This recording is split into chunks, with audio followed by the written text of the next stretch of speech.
लेते हैं। Sir, campus में 6 लाख का लॉस है, क्या करूं? Should I book the loss? Campus जूते का शायद बात कर रहे हैं ये। और ज़रा देखें कैंपस में क्या हो गया इनको। कैंपस एक्टिव वेयर 6,600 करोड़ का मार्केट कैप, ऑलमोस्ट ऊपर से 45% स्टॉक डाउन है। तो 45% स्टॉक डाउन होता है, नॉर्मली हम बोलते हैं कि 40-50% स्टॉक गिर गया, आप यार ले सकते हो, लेने में कोई हर्ज नहीं है, क्योंकि कुछ कुछ स्टॉक होते हैं 40-50% से ज़्यादा गिरते नहीं है। लेकिन ये स्टॉक जो है 40% गिरने के बाद भी 80 के पी पर ये स्टॉक है। इसका डेट भी थोड़ा ज़्यादा नहीं है कोई खास, लेकिन पूरा टॉप लाइन ग्रोथ गायब है इसका। क्वार्टरली अगर आप देखेंगे तो टॉप लाइन ग्रोथ फ्लैटिश आ गया। अब फ्लैट टॉप लाइन ग्रोथ के बाद आप इसके बारे में क्या बोलेंगे? लेकिन ये सारे इसके भाई भतीजा जितना है इसका जो खानदान है जूतों का, तो ये जूतों का खानदान में अगर आप मेट्रो को देखेंगे तो वो भी 100 के पी पर है, रिलैक्सो भी 90-100 के पी पर है। आप साथ में बाटा को लगाएं तो बाटा भी 60 के पी पर है। बाटा तो खैर इसके बड़े ताऊजी का बेटा है, बड़ा बेटा, वो थोड़ा उम्र बड़ी है बाटा की, वो भी वो हाल है। ये अपने खुद 80 के पी पर है। खादिम आदिम सबका एक ही हाल है। लेकिन ये सब स्टॉक्स के साथ आपको सबसे बड़ी बीमारी ये होती है कि आपको पता ही नहीं चलता है ऊपर से कब छोड़ देता है ये। तो मुझे लगता है कि जूतों का बाजार जो है अभी बड़ा ठंडा पड़ रहा है, क्योंकि जूतों के बाजार में अभी कोई जूता लेने वाला नहीं है, सब जूता देने वाले हैं, जो मुझे लगता है ये पीछे हो गया। लेकिन ये सोचना पड़ेगा कि कंज्यूमर के हाथ में पैसा नहीं है।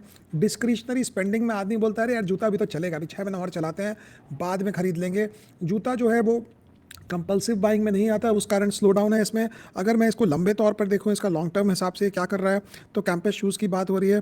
5 साल में सेल्स ग्रोथ काफ़ी अच्छा हुआ था इसका, 3 साल का भी सेल्स ग्रोथ अच्छा था। लास्ट 12 महीने में ऐसा क्या टाइप हिस हो गया जो मुझे समझ नहीं आ रहा। बिकॉज अगर आप ट्रेलिंग 12 मंथ में देखेंगे तो ये करीब करीब फ्लैटिश हो गया पूरा, इसका टॉप लाइन ग्रोथ ही गायब हो गई है कंपनी की। और पिछले साल दिसंबर से ये साल दिसंबर में इसका ना प्रॉफिट भी डाउन है, एबिटा मार्जिन भी डाउन है, सब कुछ डाउन है। और नॉर्मली ये इतना स्ट्रॉन्ग ऑपरेटिंग मार्जिन कंपनी थी, 20% का ओपीएम करती थी, ऑपरेटिंग मार्जिन करती थी, जो अब जाकर 12%, 10% का ऑपरेटिंग प्रॉफिट मार्जिन हो गई है। तो अगर आप मुझसे पूछेंगे तो स्टॉक अभी लगता नहीं है कोई चलता हुआ।